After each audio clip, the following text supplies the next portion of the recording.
quick shout out to Thunderline Gaming and Sensei Go-Go, because I use these screenshots to show that hackers and modders are in the game, even with crossplay being here. And also just watch these videos to be informed of modders and hackers. I don't want your account getting hacked. Hello, you already know I'm here. But today I want to try a different style with this series, making it less of a review and more of my feelings on the season. Now yes, all the rating and reviews are based on my feelings, but this is going to be less of a review and more of the rating. Like for example, the Buffs and Nerfs section, to where I don't review every single change they did throughout the season. I only go over the ones I liked. But with that out of the way, I want to go over my feelings on Season 10. So just sit back and relax as I rate it. Now for the biggest shakeup, I'll be giving the rating in the beginning of the video. That being, Season 10 will get a 7.4 out of 10. This is a really fun season. With the character tickets I had, I think Shinso's a really fun character to play. I'm also happy about the buffs and nerfs that they did. I'm happy that they nerfed Sisterly. I like how they buffed Strike Bakugo to where he has 2 Gammas now. Well, when you level it up. And I like how they buffed All for One. And finally crossplay, this season's biggest strength, but also its biggest weakness. I'm happy to just play with the extended player base of My Hero Ultra Rumble, but due to modders and hackers being to all consoles now, it just hinders the gameplay experience, especially when your account gets hacked. Now this didn't happen to me, but the fact that it's even here now sucks. And then another thing that holds back the season to me is the lackluster quirk skill set, that being the Subtle Choco. But that's all I'll say for right now. If you want more in-depth reasons, you can just watch the full video. But this is a quick summary on my feelings on how I feel about this season. This section is basically going to be the same, since I'm just going over my feelings on the character and quirk skill set that this season brings. And who better to start off with Shinso! You think I was going to talk about the quirk skill set first? No. Shinso's the main star of Season 10, so I better get started with him. One of the aspects I do like about him a lot is his combos, and the fact that he has so many of them. He has Alpha into Alpha, Alpha into Jumping Melee, Alpha into Beta, Beta into Alpha. Those last two are high damaging combos, but then he has other combos that are less damaging and more so for setup. Like for example, you have Alpha into Gamma. The Gamma doesn't damage you but just slows you down and blinds you a little. Then he has a basic melee jab into mind control, so you can drop items for him. It's really cool that he has different types of combos. But the main thing I do like about him, my favorite thing about him, is the fact that he's so unique. Like first of all, his mind control is just funny to me. I really like how you can just tell people to run in the storm. It's so funny to me that they just do that. Then it's also really helpful. Like in this scenario where I really needed shields, I saw this Ochako, I mind controlled her, and she dropped shields for me. That's another thing I find funny about the mind control, that you're basically robbing people. But the fact that I was able to get shields out of the situation was really cool. And also his Gamma, which yes, does benefit you, but also benefits your allies, since they can also take advantage on the slowed down opponent. And it also makes it harder for opponents to run away in general. Now on the things I don't like about him, one of them being his typing. I'm not a fan of him being a strike type. I already believe there are so many strike types in the game, even not counting the quirk skill set, so the fact that he was a strike type disappointed me. And his bugs, like his Alpha, when it doesn't slam the opponent so they can just walk away. Or his voice lines being bugged. Like for example, he's clearly saying something here, but guess what, the text's not showing it. But flaws and all, he was a great addition to Ultra Rumble. I'm glad I could successfully leave my mark. Asala Choco is a quirk skill set I have mixed feelings on. On one hand, this is an awesome quirk skill set with enjoyable combos, but on the other hand, I question the balancing decisions behind this character. Let me start off with the positives though. The combos, there's a lot of them, and I enjoy every single one of them, which adds some depth to this character, which how you can execute all these combos. First of all, you got Gamma into Alpha, Gamma into the Charged Alpha, you have Gamma into Beta, you have Gamma into Held Gamma. For an Alpha, you have Beta into Alpha, but I'm not sure if this works on Shields, because every time I try it on Shield, it seems to whiff. I know it's a true combo on Flesh though, and listen, I don't want to go over all the combos, because she's still relatively new, so there's more to discover. I feel like I'll be here all day if I try to name more combos. Another thing I like about her moveset is the fact that it does give you extra options beside combos. Like, for example, her alpha, to where you have a projectile, but when you hold it down, you get the charged alpha to where, hey, you getting closer and you use more stocks, but you get higher damage. Adds a nice risk versus reward element to it. Then this goes for a gamma, to where you can just press the gamma to get a trail to catch people. But you also got the held gamma, to where you can create a little platform under yourself to heal and to block enemy attacks. Like, for example, I have AFO here shooting his alpha. This is really cool, and I wish they did this more, to where they give characters more options besides combos and stuff by giving them more additions to their quirk moves. But that's where my praise ends. Let me start off with the negatives. First of all, why does she do this much damage? Assault Ochako at level 1, even with the projectile, which is meant to do less damage than the charged alpha, can outdamage some characters at level 9. Like, for example, Strike Kaminari. His level 9 alpha does 90 damage. Assault Ochako at level 1. Projectile, mind you, just outclassing that. Assault Ochako's charged alpha at level 1. Don't even get me started on that. That's doing 145 damage. That's 5 points less than AFO's charged alpha. Like, why does she do this much damage? Then she has decent mobility. Now, I'm not too mad at the fact she has mobility. It's fine. They've done this before. But the fact that she has 350 HP along with her special action, making her go further, she can get out of a lot of fights. So I have to question, why did they give this character 350 HP along with the movement option that comes back pretty fast? The penalty reload for it is not that bad, and I'm in training ground. I'm not even using the boosted reload speed, and it comes back really fast.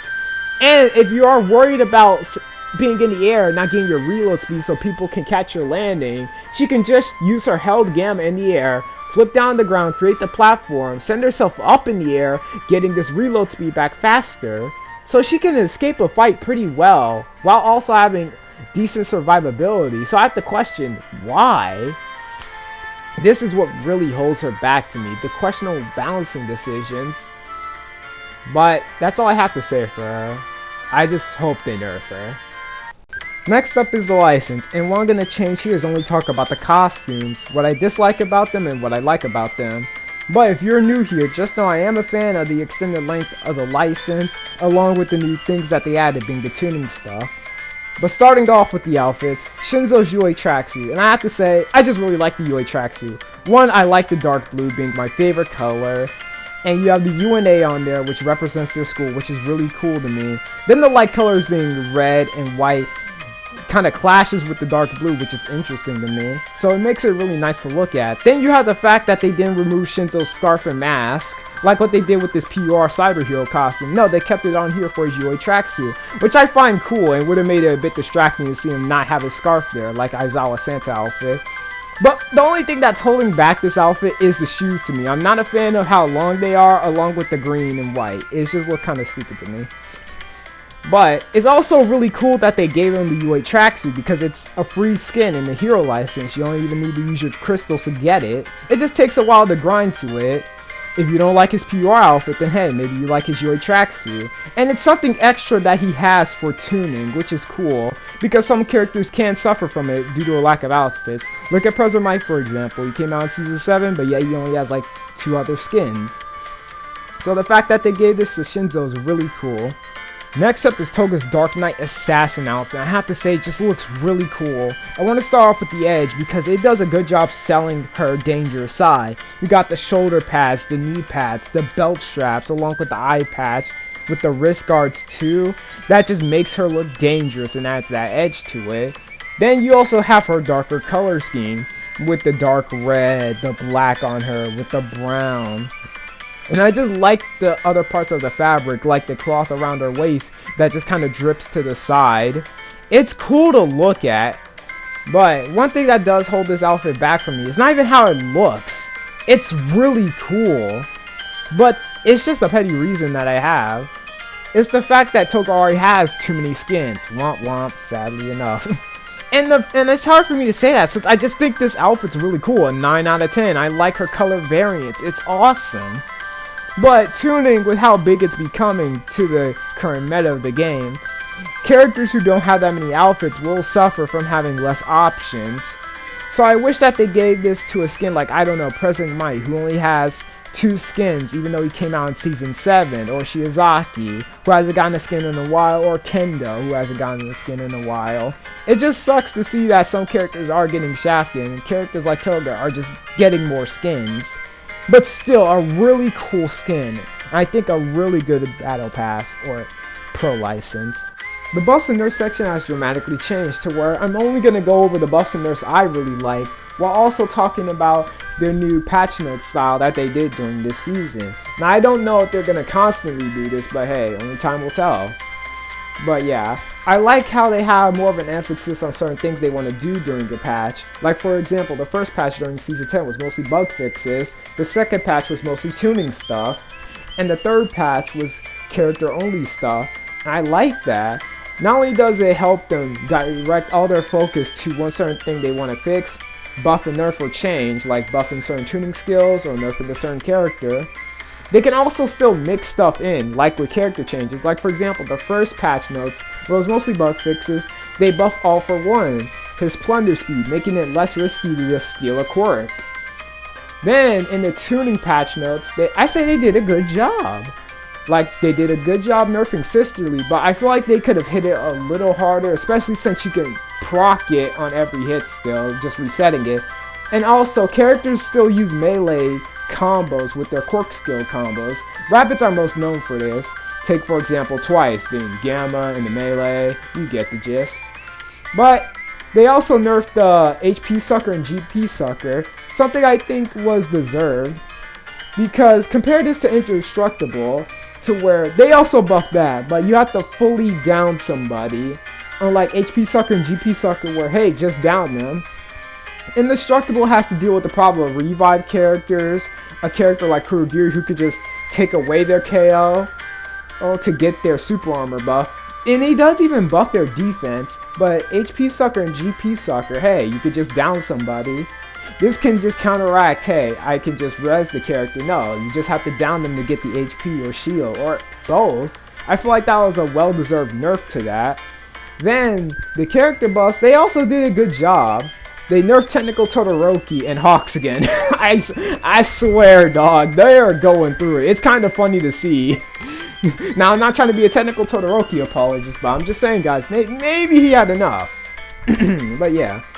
On to Bakugo, Strike variant, to where they buffed his Howitzer Impact. Now he has 2 stocks of it, which is a really cool change to me. And one day I hope they do it to Technical Dobby. Give them 2 Ring of Fires, please. But overall, I feel like the buffs and nerfs this season was good. Pretty good.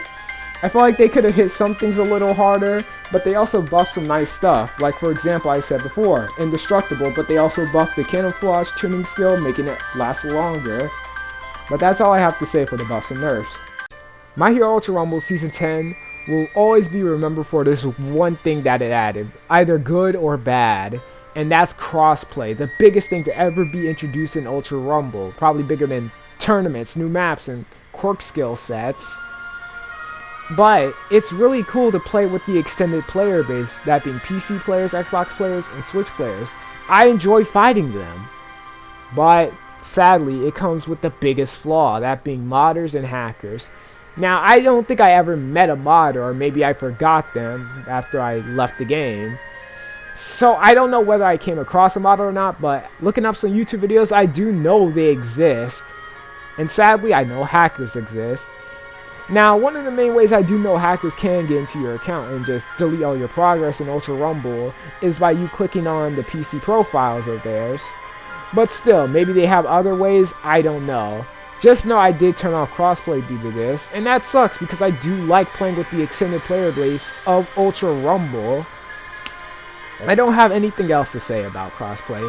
It truly is the main thing that holds back this season to me. Just Byte King should have added better measures before adding in crossplay. I didn't even want crossplay. I think it's fun, but I knew this problem was also gonna happen. Sadly, I think that's where the video ends. Just hopefully they fix the modder and hacker issue with crossplay. Enjoy your time in season 11. That trailer was hype. Like we may get 2 quirk skill sets in the character.